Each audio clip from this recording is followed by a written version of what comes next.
When it comes to the 4 elements that we use within magic and witchcraft, there are all different ways that we can actually place them around the circle, and different traditions will place them in different positions or different cardinal directions. And also, how do the elements actually relate to the body, and if we're out of balance of elements, how does it feel? How do we act? How can we actually bring the body back into balance? So I'm going to have a look at that today. It also relates to Tuesday's video, which was about the elemental beings and the 4 elemental kings. So there's a bit of information in there that relates to this video. So if you haven't watched that one, watch that one as well.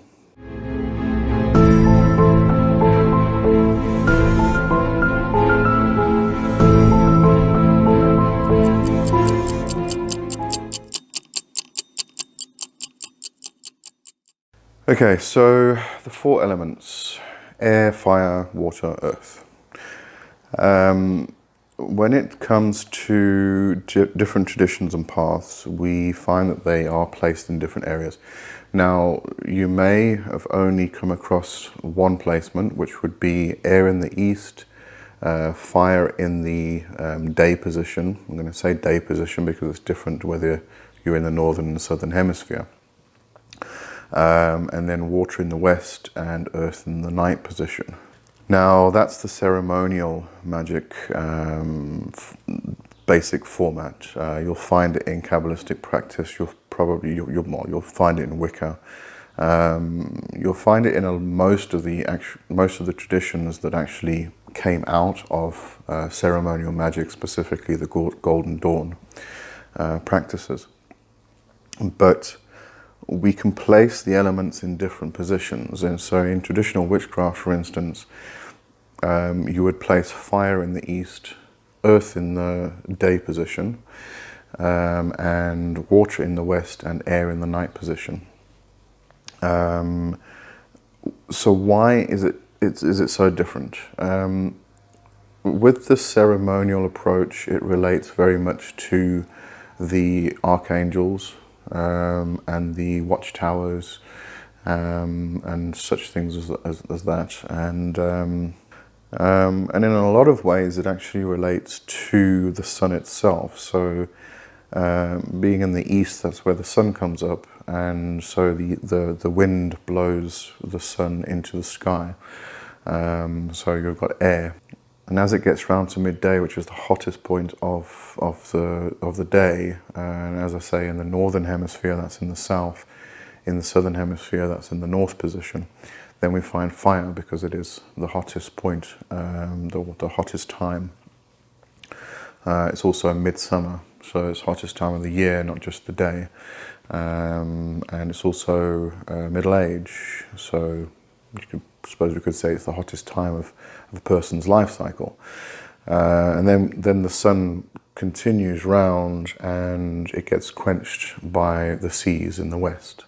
So that's where we find water, where the sun gets quenched and goes into nighttime. As it continues round, then it goes through earth, which is a combination of all the other 3 elements, from a ceremonial magic point of view. And so therefore it continues through earth, or behind the earth, so to speak. So if you're on this side of the planet, and during the day you're seeing the sun, but as the earth turns around, the sun actually is behind the earth, so you can't see it, therefore it's nighttime. And then it continues round and gets blown up again when the new day comes about. So in many regards, it actually does follow the sun itself. But in a traditional witchcraft format, we're looking more at the mythical lands, actually. But in that case, what happens is we have fire in the east, because that's the rising sun. So you see the red fire of the sun as it comes up in the morning. It's also the place where the horn god with the flame betwixt the horns comes through, bringing knowledge, bringing illumination to the path. And then we move round to the earth position, which is midday. So it's your day position. And here we find the young puck Pan in the fields, frolicking with the nymphs, etc. And it's summer, so it's the time in when the fields, when it's green, when it's lush. It's that time of the year when life abounds on earth. The plants and the trees and the flowers all come out of the earth and bloom. So this is the earth position, and then we go around to the west. This is the position of the river Styx, where we pay the ferryman to cross over into the land of the dead. So this is the watery divide, and this is actually, the west is where you find in a lot of traditions there's some kind of watery veil, some kind of river or a watery divide that you actually have to cross to get into the land of the dead. So this is where we find the water, and then we come round to air, which is in the night position, midnight, which is the coldest time of the day and the coldest time of the season. It's midwinter, so the air is cold in nature as it continues to blow, and then we come round again to the rising sun and fire. So you find different placements of the elements around the circle. And this obviously relates to how you work with the circle itself, with the elements, with the mythical lands, the representations that are being brought up for you in your own path, in your own tradition. So it does take a lot of study and time and understanding of what you're actually aiming for. What tradition you're following, what path you're walking, but I just want you to be aware that there's not just one way of doing it. There's not just the ceremonial magic format. There are other traditions and other paths and other ways of actually placing the elements around the circle and how they represent the cycle of life, the day, the year, the cycle of life itself for a person. And then if we actually look at the elements within the body, from a Kabbalistic point of view, my Kabbalistic training, let's put it that way, what we find is that from the feet to the buttocks is earth, and then from there up to the diaphragm, so the lower torso, is water. And then the upper torso, so up to the chin area, the throat, that would be air. And then into the head would be fire.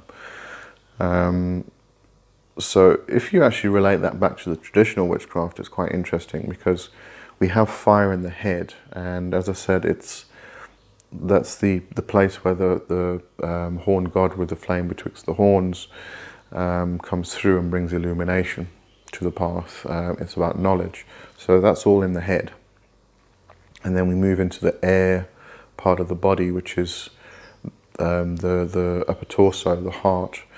And here we have lightness and freedom and things like this, with our heart flowing.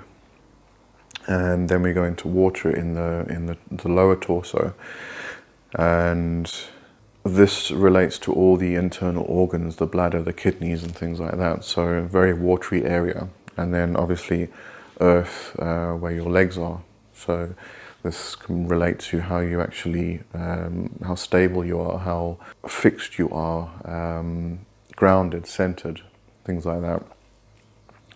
But even here we find differences. For instance, if we have an imbalance of air, we could find that if we have too much air, then we're living in our heads. Because in this context, air relates to your thoughts and your mental processes. So you actually do find that if you have an imbalance of air, you are kind of living in your head too much. Whereas if you have too much fire, then you've got too much passion, and we would relate passion to the heart. So we do find differences here as well. It depends what context you're working in, what tradition and path you're working in. You're going to find these differences, and you just need to be aware of them, but also aware of the other traditions and paths and how they view things, because there could be something in there which you know could actually aid your own understanding of all of the elements and everything in general. And even in the Chinese system, Qigong, Chinese medicine and things like that, we find that fire is in the heart, and water is in the lower dantian area.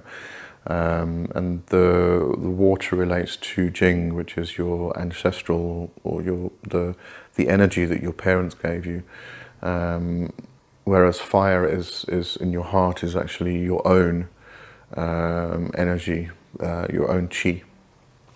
So, we've got the differences and the similarities. And even if you do go back into the Kabbalistic system, where I mentioned there's fire in the head, air in the upper torso, water in the lower torso, earth below the buttocks, in the legs, and the feet.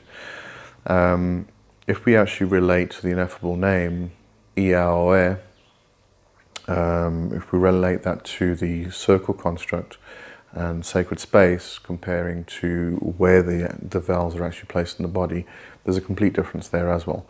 For instance, in a circle construct, we would have E in the east, and that would be air. A is fire, air is water, and O is earth. But when we place those vowels in the body, we've got E up here, air in the throat, A in the heart, and O in the solar plexus area, or stomach area, lower dantian. So if we actually think in those terms, then we've got E, which is air, which is your thought processes. Air in the throat, which is actually earth. And A is in the heart, which is fire, and then O is water in the belly area. So this actually relates back to Chinese medicine, Qigong, where you've got fire in the heart and water in the lower dantian.